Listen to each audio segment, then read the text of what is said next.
ဗုဒ္ဓကိုဆရာတင်ခဲ့တာဆရာအဖြစ်ကိုးကွယ်တာဖယားအဖြစ်ကိုးကွယ်တာ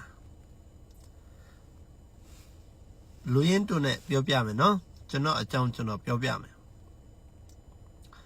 ဗုဒ္ဓတရားကိုမလေးလာခင်မှာကျွန်တော်ဟိန္ဒူဘာသာဝင်မိသားစုမှာနော်ကြီးလာတဲ့လူတစ်ယောက်ကျွန်တော်အသက်20နီးပါးလောက်ရောက်တဲ့အချိန်မှာကျွန်တော်ဗုဒ္ဓရဲ့စာအုပ်တွေကိုဖတ်ခွင့်ရတယ်နော်ဖတ်လိုက်တဲ့အချိန်မှာကျွန်တော်ဗုဒ္ဓကိုပထမဆုံးကျွန်တော်တန်ခါဆိုတာလည်းဘာမှမသိဘူးတရားဆိုတာလည်းဘာမှမသိသေးဘူး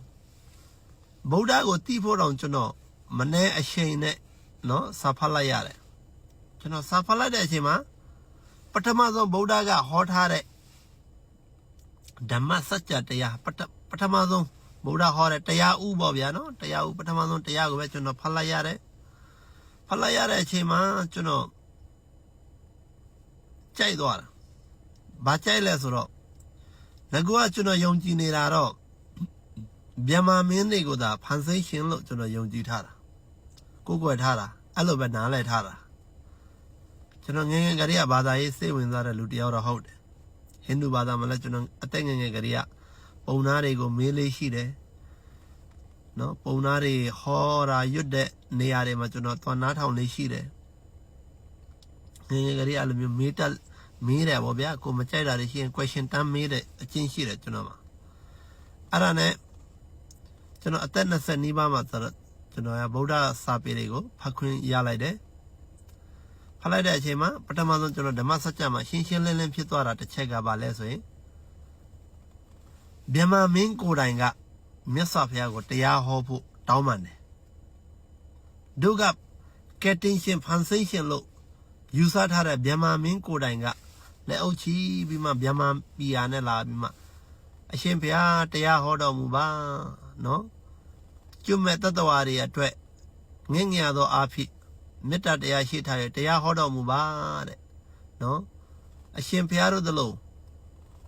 လေးအသင်္ချေကဘာတသိမ့်ပါရမီဖြည့်ပြီးမှဘုရားဖြစ်တဲ့ပုဂ္ဂိုလ်ကဒီသစ္စာတရားကိုမပြရင်တော့လောကကြီးကပြန်အမောင်ထဲပဲရောက်တော့မှာဘုရားတဲ့နော်ဒီပါရမီရှိတဲ့ပုဂ္ဂိုလ်တွေအတွက်အဓိကထားပြီးမှဟောပြတော်မူပါနော်မသိတဲ့လူအတွက်တော့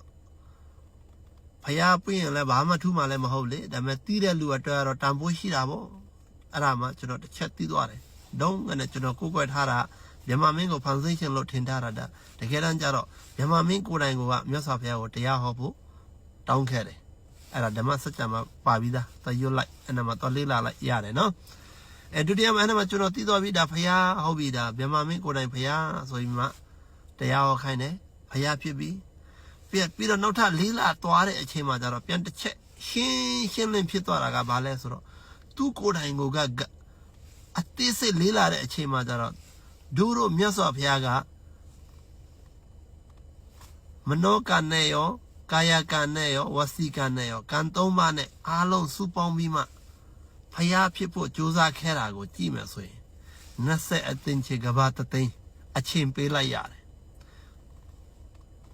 တို့ဘုရားလောင်းကမြန်မာမင်းလည်းဖြစ်ဖူးခဲ့တယ်နော်ဖြစ်ခဲ့တယ်မြန်မာမင်းလည်းအချင်းချင်းနော်တန္တရာမှာမြန်မာမင်းလည်းဖြစ်ခဲ့တယ်တရားမင်းလည်းဖြစ်ခဲ့တယ်နော်အဲ့လိုမျိုးတန္တရာမှာဘဝကိုကျွန်တော်ကံရဲ့အကျိုးကိုယုံလာတယ်ဘာဖြစ်လို့ဆိုမြတ်စွာဘုရားက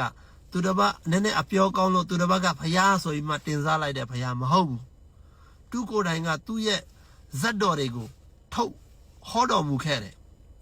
တစ်ချိန်တုန်းမှာငါဒီလိုလုပ်ခဲ့တယ်ဒီလိုပါရမီဖြည့်ခဲ့တယ်ဝိသန္တရာဇတ်တော်နော်ပြီးတော့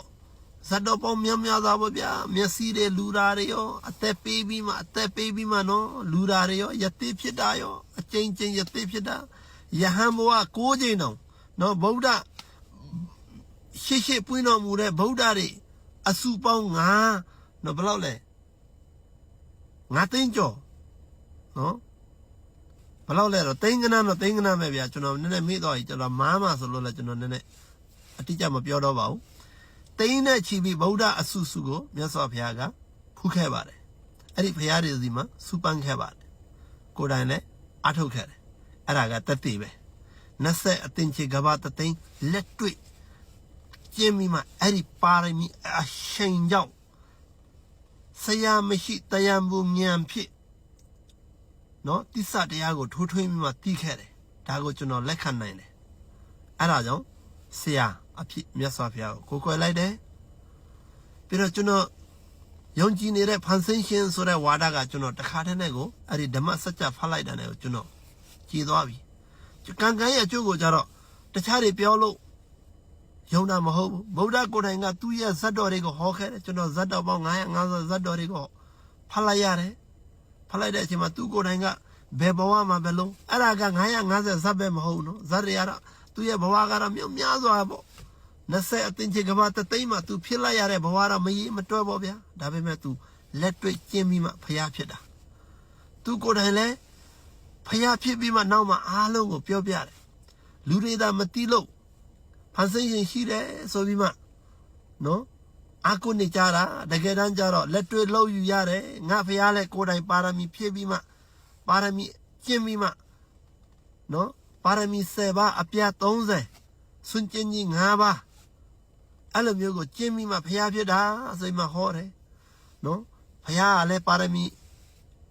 10ပါးကိုဖြည့်ခဲ့တယ်ဖျားရဲ့တပိတဝကနော်ကြီးမဆိုရှင်သာရိပုတ္တရာတို့လည်းအဲ့လိုမျိုးပဲပါရမီဖြည့်လိုက်ရတယ်သူတို့ရဲ့ကာလဆိုတာတော့ရှိတာပေါ့ဖျားဖြစ်ဖို့ကကာလဘယ်လောက်ပါရမီဖြည့်ရတယ်နော်အဂတဝကဖြစ်ဖို့ဘယ်လောက်ကြာတယ်နော်မဟာတဝကဖြစ်ဖို့ဘယ်လောက်ကြာတယ်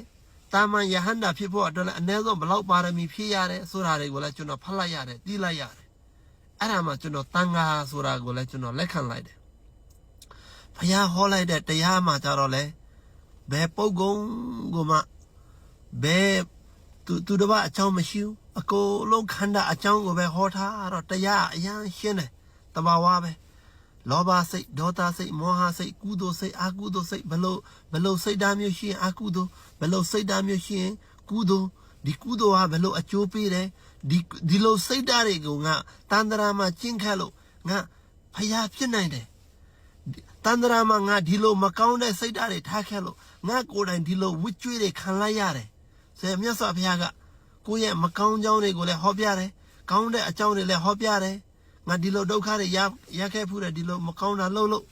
နော်အခုတော့ဖျားဖြစ်ပြီးမှတော့ဝတ်တော်12ပါးကိုဖျားကလက်ခံတယ်ကြည့်ငါတန်ត្រာမှာဒီလိုမသိတဲ့အချိန်မှာငါဒီလိုလှုပ်ခဲလိုက်တယ်ကွာအခုနောက်ဆုံးဘဝဆိုတော့နောက်ဆုံးဘဝမှာလာရင်မှတခါတည်းဝတ်12ပါးလုံးအကုန်လုံးအကျိုးပေးလိုက်တာပေါ့နောက်ဘဝကအကျိုးပေးဖို့ဖျားမှာနောက်ဘဝဆိုတာမရှိတော့ဘူးဆိုနောက်ဆုံးဘဝရောက်သွားပြီလေဖျားဖြစ်သွားပြီကိုနော်သူကိုယ်တိုင်လည်းအားထုတ်ပြီးမှဖျားဖြစ်တယ်အားလုံးကိုဒီတိုင်းအားထုတ်ခိုင်းတယ်သူအားထုတ်တဲ့အတိုင်းအားထုတ်လို့သူတပိတန်ဃာတွေလည်းယဟန္တာဖြစ်သွားတယ်။အဲ့ဒါကြောင့်တန်ဃာကိုကျွန်တော်ဒီတစ္ဆတရားကိုဥတည်ပြီးမှအားထုတ်တဲ့တပိတာဝကဖြစ်လို့တန်ဃာအဖြစ်ကျွန်တော်ကိုးကွယ်တယ်။စင်ကြယ်တဲ့လမ်းစဉ်ဖြစ်လို့ဘယ်ပုဂ္ဂိုလ်ကိုမှမထိခိုက်ပေးနဲ့နော်ကျွန်တော်ကျင့်ရင်ကျွန်တော်လွတ်မြောက်တယ်ခမည်းကျင့်ရင်ခမည်းလွတ်မြောက်နိုင်တယ်သူကျင့်ရင်သူလွတ်မြောက်နိုင်တယ်တဘာဝတရားဖြစ်လို့နော်လောဘဒေါသမောဟနဲ့ပတ်သက်တာကိုပဲရှင်းပြထားတဲ့တဘာဝတရားကုသိုလ်အကုသိုလ်ဆိုတာကိုကောင်းကောင်းလေးရှင်းရှင်းလင်းလင်းဟောပြထားလို့ကျွန်တော်တရားကိုလည်းကျွန်တော်လမ်းစဉ်အဖြစ်ယူလိုက်တယ်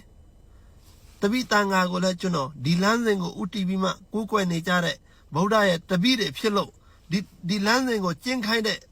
ပုဂ္ဂိုလ်ဖြစ်လို့ဆရာအဖြစ်ကိုးကွယ်တယ်ဆိုပြီးမှကျွန်တော်တန်ဃာယတနာကိုလည်းကျွန်တော်ကိုးကွယ်တယ်အဲ့ဒီကြောင့်လို့ကျွန်တော်ကဘုရားတရားတန်ဃာကို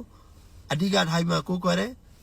ကျွန်တော်ရှိခိုးရတာကတော့ဘုရားတရားတန်ဃာမိဘဆရာသူတို့ကိုတော့ကျွန်တော်အထက်ဟာနဲ့ကျွန်တော်ယူတည်ရမယ်ပုဂ္ဂိုလ်ဆိုပြီးမှကျွန်တော်ရှိခိုးတယ်ပြီးတော့ကျွန်တော်နောက်တစ်ခုကဘာလဲဆိုရင်မပြစ်မှတ်ထိုက်တဲ့ပုဂ္ဂိုလ်နော်ဂုဏ်ကျေးဇူးရှိတဲ့ပုဂ္ဂိုလ်10ယောက်ဆိုတာလည်းရှိသေးတယ်လေနော်ဗုဒ္ဓဂုဏအနန္တောဓမ္မဂုဏအနန္တောသံဃာဂုဏအနန္တောနော်မာတာပိတုဂုဏအနန္တောအာစရိယဂုဏအနန္တောနော်ပြီးတော့ဟောပဲမှာရှိတယ်ပိစိကဗုဒ္ဓတွေရောဆရာသမားတွေရောဒါအားလုံးကိုတော့လေးစားတာပေါ့နော်အဲ့ဒါလွှဲရင်လည်းကျွန်တော်ဓလေ့ကိုလည်းကျွန်တော်လေးစားတာပေါ့နော်